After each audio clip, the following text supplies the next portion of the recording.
Friend, good morning. Geography class में आप सबका स्वागत है। आज हम बात करने वाले हैं क्लास 6 एनसीईआरटी ज्योग्राफी, जिसमें हम कवर करेंगे चैप्टर नंबर 5 को, पृथ्वी के प्रमुख परिमंडल की बात करेंगे। चलिए आइए देखते हैं पृथ्वी के प्रमुख परिमंडल। पृथ्वी के प्रमुख परिमंडल। पृथ्वी एकमात्र ऐसा ग्रह है जहाँ पे क्या है, जीवन संभव है। ठीक है, क्या है, जीवन संभव है। इसके अलावा कोई भी ग्रह है वहाँ पे जीवन संभव नहीं है। क्यों? क्योंकि वहाँ पर एयर नहीं है, ऑक्सीजन नहीं है। ठीक है, अदर गैस हैं जैसे नाइट्रोजन वगैरह है, मीथेन वगैरह हैं, सारे गैस वहाँ पे मौजूद हैं। ट्रोजन भी है, लेकिन ऑक्सीजन की मात्रा नहीं पाई जाने के कारण वहाँ पे जीवन संभव नहीं है। क्योंकि जब तक आपको अगर कहीं मान लीजिए हाइड्रोजन है लेकिन ऑक्सीजन नहीं होता है तो वहाँ पे रिएक्शन नहीं होगा, जल का निर्माण ही नहीं होगा। जब जल का निर्माण नहीं होगा तो जीवन संभव भी नहीं है, जंतु भी वहाँ पे नहीं रह सकते हैं। क्योंकि उसके लिए क्या है, आप पेड़ पौधे कोई भी जीव जंतु चाहिए उसके लिए पानी बहुत ज़रूरी है, ऑक्सीजन उतना ही ज़रूरी है। ठीक है, तो ये नहीं होने के कारण क्या होता है, जीवन संभव नहीं होता है। मानव जीवन के लिए क्या है, आवश्यक तत्व क्या है, तो भूमि चाहिए, उसके लिए जल चाहिए, हवा चाहिए, और जो कि पृथ्वी पे मौजूद है और अन्य ग्रह पे मौजूद नहीं है। चलिए आइए, परिमंडल का मतलब समझ लीजिए, ये आप मतलब आप हैं और आपके परि माने बाहर कोई घेरा बना हुआ है, मंडल बना हुआ है। ठीक है, मतलब समूह, घेरों का समूह बना हुआ है, तो उसी को हम क्या बोलते हैं, परिमंडल। मतलब पृथ्वी की बाहरी भाग में क्या है, लेयर बाय लेयर कोई मंडल है, मतलब घेरा बना हुआ है, उसी को हम क्या बोलते हैं, परिमंडल बोलते हैं। चलिए, पृथ्वी की सतह की ऐसी कितनी है, 3 मंडल हैं महत्वपूर्ण। ठीक है, एक हो गया भूमंडल, एक हुआ वायुमंडल, एक हो गया जलमंडल। ठीक है, अब चलिए, एक भूमि मंडल का मतलब क्या हो, पृथ्वी का ठोस भाग जिस पर हम रहते हैं उसे हम क्या बोलते हैं, भूमंडल। भू मतलब क्या होता है, भू मतलब भूमि। ठीक है, उसका समूह, भूमियों का समूह। ठीक है, भूमि का समूह को हम क्या बोलते हैं, भूमंडल बोलते हैं, जहाँ पे हम निवास करते हैं। यह भूपर पट्टी की चट्टान तथा मिट्टी की पतली परतों को बना होता है। जो भूमंडल बना होता है वो किससे बना है, तो भूपर पट्टी और मिट्टी से बनी होती है, जिसपे जीव के पोषक तत्व पाए जाते हैं। इसमें क्या होते हैं, नाइट्रोजन जैसे होते हैं, कार्बन होते हैं, हर चीज़ इसमें पाया जाता है। ठीक है, आप देखेंगे तो पृथ्वी के सतह के 2 मुख्य भागों में बांटा गया। कितने भागों में बांटा गया, 2 भागों में बांटा गया है। आप देखेंगे तो एक भाग है जो कि स्थल है और दूसरा भाग को महासागरीय बेसिन के नाम से जाना जाता है। विश्व के सभी महासागर आपस में एक दूसरे से जुड़े हुए हैं। आप देखेंगे तो इस साइड भी आपको प्रशांत महासागर मिलेगा और इस साइड भी प्रशांत महासागर मिलेगा। अगर आप दोनों को, इस फिगर को एक बार मिलाएंगे, इधर से ऐसे करेंगे, चपटा करेंगे, तो ये क्या होगी, आपस में दोनों मिल जाएंगे। तो ये क्या है, एक दूसरे से कनेक्टेड हैं। चलिए अब बात करते हैं विश्व का सबसे ऊंचा शिखर।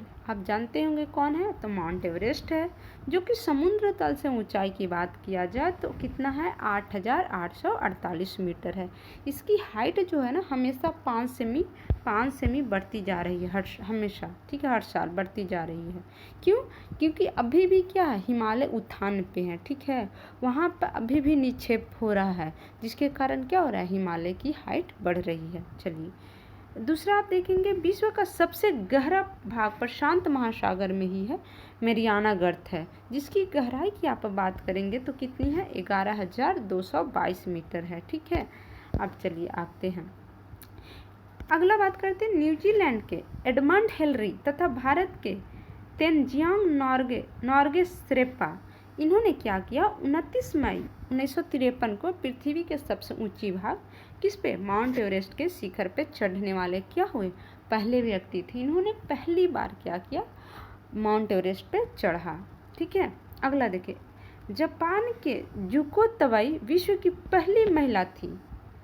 कौन थी, तवई विश्व की पहली महिला, कहाँ की थी वो, जापान के थी। उनको नाम क्या था, जुको तवई, जो विश्व की किसी भी देश की पहली महिला थी, जो कि 16 मई 1975 को माउंट एवरेस्ट पे कदम रखा। ठीक है, वहीं अगर भारत की बात करें तो पहली महिला वैशेंद्री पाल हैं, जो कि 23 मई 1984 को क्या करते हैं, माउंट एवरेस्ट पे अपना कदम रखते हैं पहली बार, ठीक है, भारत की। आपने कभी सोचा कि मई में ही क्यों जाते थे? रीज़न ये होता है कि वहाँ पे बर्फ़ है, जो ठंडी हवाएं हैं मई के टाइम में कम चलती हैं, बर्फ़ कम जमता है, ठीक है। वहाँ एयर उपलब्ध होती है, ऑक्सीजन थोड़ा ज़्यादा प्राप्त होता है, जिसके कारण क्या होता है, अभी चढ़ना आसान हो जाता है मई के टाइम में, ठीक है। अब चलिए अब देखते हैं महाद्वीप। अब महाद्वीप पृथ्वी पर कितने हैं, 7 प्रमुख महाद्वीप हैं। या विश्व जल राशि से एक दूसरे से क्या हो रहे हैं, अलग हो रहे हैं, जो कि महासागरें क्या कर रहे हैं, सातों को अलग अलग बांट रही है। चलिए आइए आगे देखते हैं, ठीक है। महाद्वीप की बात कर रहे हैं। महाद्वीप में आप देखेंगे तो फर्स्ट पे कौन है, तो एशिया महाद्वीप की बात करेंगे, जो कि सबसे बड़ी महाद्वीप है एशिया, विश्व का सबसे बड़ा महाद्वीप है। पृथ्वी के कुल क्षेत्रफल का लगभग 1/3 भाग कवर करता है। कौन, एशिया महाद्वीप। ये उत्तरी गोलार्ध में स्थित है। कर्क रेखा महाद्वीप से होकर क्या करती है, गुजरती है, ठीक है। एशिया के पश्चिम में यूराल पर्वत है, जो ये एशिया है इसके पश्चिम में यहाँ पे यूराल पर्वत है, एक मिनट सॉरी, यूराल पर्वत है। और यहाँ पे ही क्या है, ये यूरोप है यहाँ पे। तो ये जो यूराल पर्वत है ना, वो क्या करता है, एशिया और यूरोप को अलग करता है। आपसे अगर क्वेश्चन पूछेगा कि एक मिनट, यूरोप और एशिया को कौन अलग करता है, तो कौन करता है, ये करता है यूराल पर्वत, ठीक है। ये कौन करता है, यूराल पर्वत करता है, ठीक है। आपका हो गया। चलिए यहाँ पे लिखा हुआ है, ठीक है, देखिएगा यहाँ पे कहाँ लिखा हुआ है, एशिया के पश्चिम में यूराल पर्वत, जो कि यूरोप से क्या कर रहा है, अलग कर रहा है। यूरोप एशिया के संयुक्त भूभाग को यूरेशिया कहते हैं। जैसे मान लीजिए ये एशिया है और ये यूरोप है, तो यूरोप और एशिया को मिला के, ये पूरे भाग को मिला के हम क्या बोलते हैं, यूरेशिया बोलते हैं। दोनों को यूरोप और एशिया मिला के क्या बन गया, यूरेशिया, ठीक है। चलिए सेकेंड अगर महाद्वीप की बात करेंगे तो अफ्रीका है, विश्व का सबसे दूसरा बड़ा महाद्वीप है। यहाँ से क्या होता है, विषुवत रेखा लगभग जो महाद्वीप है उसके यहाँ बीचों ऐसे करके यहाँ पे आप देखेंगे ऐसे है, ये ऐसे है, ठीक है, यहाँ से ऐसे करके, तो इसके बीचों बीच से ऐसे यहाँ से क्या होती है, विषुवत रेखा गुजरती है।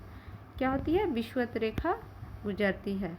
और यहीं से कर्क रेखा भी गुजरती है, मकर रेखा। इसका मतलब है कि यहाँ पे विषुवत रेखा, कर्क, मकर तीनों रेखाएं गुजरती है। सहारा रेगिस्तान विश्व का सबसे बड़ा रेगिस्तान है, जो कि सबसे ज़्यादा गर्म भी है। वो कहाँ है, अफ्रीका में ही है,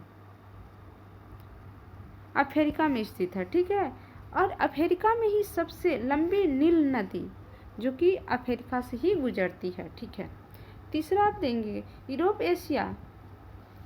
यूरोप यह महाद्वीप एशिया के पश्चिम में स्थित है। आर्कटिक रेखा इससे होकर गुजरती है। यूरोप से क्या होती है, आर्कटिक रेखा गुजरती है। यह तीनों तरफ से क्या होता है, यहाँ यूरोप है, इसके इधर भी जल है, ठीक है। तीनों तरफ से क्या है, जल से घिरा हुआ है। चौथा देखेंगे उत्तर अमेरिका, विश्व का तीसरा सबसे बड़ा महाद्वीप है, ठीक है। पहला कौन था, एशिया था। सेकंड कौन था, अफ्रीका था। और थर्ड नंबर पे है उत्तरी अमेरिका है, ठीक है। दक्षिण अमेरिका से एक सक्रिय स्थल से अलग होती है। आप देखेंगे इस तरीके से यहाँ पे है और यहाँ पे ये है, ये दोनों कनेक्ट होते हैं, ठीक है, जिसको हम बोलते हैं क्या, पनामा स्थल संधि कहते हैं। यह महाद्वीप पूरी तरह से उत्तरी और पश्चिमी गोलार्ध में स्थित है। आपसे अगर पूछेगा कि अमेरिका और दक्षिणी अमेरिका और उत्तरी अमेरिका को कौन कनेक्ट करता है, कौन जोड़ता है, तो पनामा स्थल संधि जोड़ता है, ठीक है। अगला देखेंगे दक्षिण अमेरिका, इसका अधिकांश भाग क्या है, दक्षिणी गोलार्ध में स्थित है। विश्व की सबसे लंबी पर्वत श्रृंखला एंडीज पर्वत दक्षिण अमेरिका में ही है और यह दक्षिणी भाग में है। विश्व की सबसे बड़ी नदी जो कि अमेज़न नदी है वो कहाँ प्रवाहित होती है? तो दक्षिण अमेरिका में प्रवाहित होती है। अगला आप देखेंगे ऑस्ट्रेलिया। ऑस्ट्रेलिया विश्व का सबसे छोटा महाद्वीप है जो कि पूरी तरह से दक्षिणी गोलार्ध में स्थित है। इसके चारों तरफ क्या है? समुद्र से घिरा हुआ है। इसे क्या हम बोलते हैं? द्वीपीय महाद्वीप कहते हैं। महाद्वीपों का महाद्वीप एशिया को बोलते हैं और द्वीपों का द्वीप बोलते हैं महाद्वीप। द्वीपीय महाद्वीप किसे बोलते हैं? ऑस्ट्रेलिया को बोलते हैं। आर्कटिक एक बहुत बड़ा महाद्वीप है जो कि दक्षिणी गोलार्ध में स्थित है। दक्षिण ध्रुव इस महाद्वीप के मध्य में स्थित है। यह हमेशा क्या होता है? मोटी बर्फ से ढका होता है। यहाँ किसी भी प्रकार का स्थानीय मानव का निवास नहीं है क्योंकि यहाँ पे क्या होता है? सालों भर बर्फ जमा होता है जिसके कारण यहाँ पे मनुष्य निवास नहीं कर सकते हैं। बहुत से देश का क्या होता है? यहाँ पे शोध केंद्र स्थित है। भारत का भी यहाँ पे शोध केंद्र स्थित है जैसे कि मैत्री तथा दक्षिणी गंगोत्री। ये कहाँ दोनों है? तो कहाँ पे है? आर्कटिक, यहाँ पे आर्कटिक महाद्वीप पे है।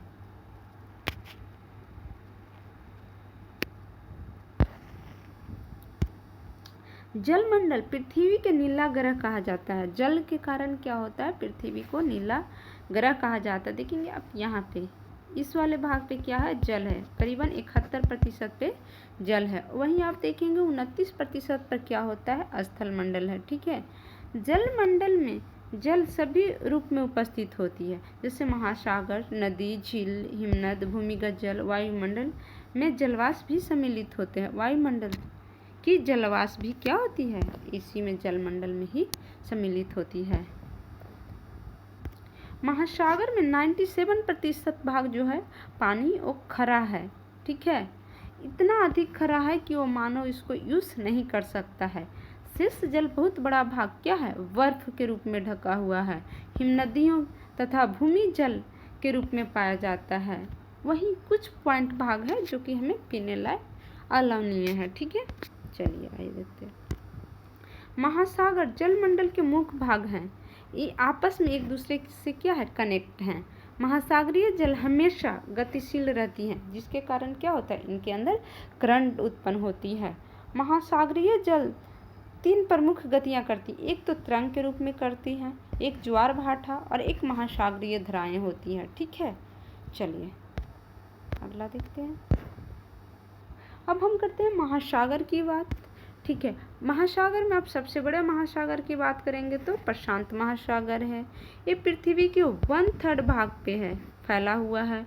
पृथ्वी का सबसे गहरा भाग मैरियाना गर्त जिसकी गहराई कितने बताया था? तो 11,022 मीटर है, स्थित है।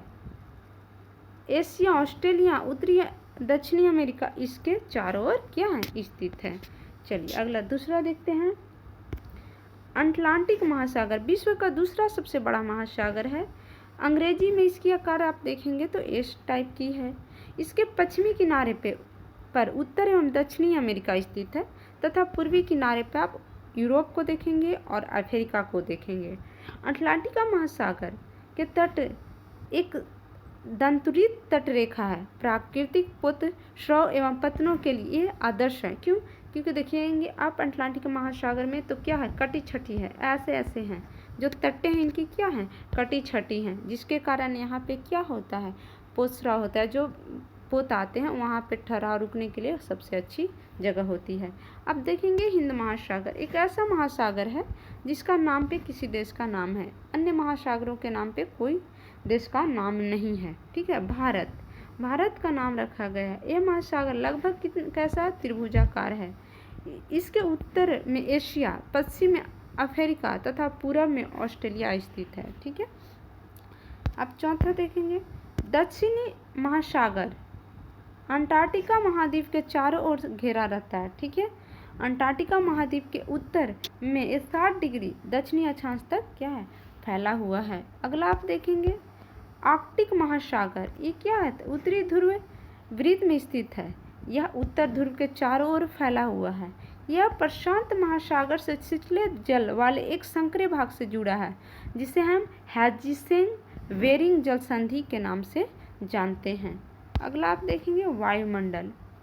तो वायुमंडल क्या है? वायुमंडल हमारी पृथ्वी के चारों ओर गैस की जो एक परतें, एक पृथ्वी है, इसकी चारों ओर क्या है? ये गैस की छोटी छोटी परतें हैं, गैस की एक परतें हैं से क्या है? घिरी हुई है, जिसे हम वायुमंडल कहते हैं। और यही हमें क्या होता है? वायु प्रदान करती है, जिससे हमें O2 प्राप्त होता है। यह वायुमंडल सूर्य से आने वाली हानिकारक किरणें को क्या करती है? अवशोषित कर लेती है। चलिए, वायुमंडल 1600 किलोमीटर की ऊंचाई तक फैला हुआ है, इसके बाद समाप्त हो जाता है। वायुमंडल को उसके घटक, तापमान तथा अन्य आधार पे 5 परतों में बांटा गया है। चलिए आइए देखते हैं। इन परतों की सतह की शुरुआत क्षोभ्य मंडल ऐसे होता है। क्षोभ्य मंडल हो गया, समताप मंडल, मध्य मंडल, आयन मंडल तथा वही मंडल। ये पृथ्वी है, यहाँ से सबसे नज़दीक कौन है? क्षोभ्य मंडल। इसके बाद सेकंड है समतापीय मंडल, थर्ड है मध्य मंडल, फोर्थ है आयन मंडल, फिफ्थ है वही मंडल। ठीक है, इसी तरीके से वायुमंडल के मुक्त आयतन के अनुसार नाइट्रोजन आप देखेंगे 78% है, ऑक्सीजन 21% है, कार्बन डाइऑक्साइड 0.03% है, ऑर्गन 0.093% है एवं अन्य गैस 0.04% है। ऑक्सीजन जो है, ऑक्सीजन सांस लेने के लिए आवश्यक होता है। अगर ऑक्सीजन नहीं रहता तो मानव जीवन संभव नहीं होता। नाइट्रोजन प्राणियों की वृद्धि के लिए भी आवश्यक होता है, लेकिन ज़्यादा मात्रा में नहीं होना चाहिए, नहीं तो ऑक्सीजन को क्या कर लेगा? सोख लेगा। ऊंचाई के साथ वायुमंडल में घनत्व में भिन्नता आती है। यह घनत्व समुद्र तल से सबसे अधिक होता है तथा जैसे जैसे ऊपर हम जाते हैं इसका घनत्व तेजी से घटता है। चलिए आगे हम देखते हैं। आप जानते हैं कि पहाड़ पर जब पर्वतारोही को हवा के घनत्व में कमी होने के कारण क्या होता है? सांस लेने में कठिनाइयाँ होती है, और सांस लेने के साथ उनको क्या होता है? ऑक्सीजन सिलेंडर से लेना पड़ता है। और अगर वही सांस लेने में जब दिक्कत आती है और ऑक्सीजन कम होता है तो उसके बाद क्या होता है? उनके नाक और मुंह से खून आना स्टार्ट होता है। जैसे जैसे हम ऊपर जाते हैं, मान लीजिए पृथ्वी है और यहाँ से ऊपर जा रहे हो, तो जैसे जैसे ऊपर जाते हैं तापमान क्या होता है? डाउन होता है। ठीक है, घनत्व भी क्या हो जाता है? डाउन होता है। ठीक, तापमान घटता है और दबाव क्या होता है? प्रेशर ज़्यादा पड़ने लगेगा और प्रेशर उच्च वायु दाब बन जाता है, जिसके कारण यही होता है कि मुंह और नाक से ब्लड आना स्टार्ट होता है। अब बात कर रहे हैं जीवमंडल। जीवमंडल का मतलब होता है वह स्थल जहाँ पे जल, स्थल, हवा के बीच एक सीमित भाग होता है। ठीक है, जहाँ पे जीवन संभव होता है या जीव जंतु मौजूद होते हैं, उसे हम क्या बोलते हैं? जीवमंडल बोलते हैं। जीवमंडल के प्राणी मुख्यतः 2 भागों में बांटा, एक तो जंतु होता है, एक पादप होता है। पादप मीन्स पेड़ पौधे होगा, जंतु मीन्स जीव जंतु। पृथ्वी के 3 परिमंडल आपस में पारस्परिक क्रिया करते हैं, एक दूसरे से किसी न किसी रूप से प्रभावित करते हैं। आई होप आप लोग को अच्छी लगे वीडियो, तो लाइक और सब्सक्राइब जरूर करें। थैंक यू वॉच करने के लिए।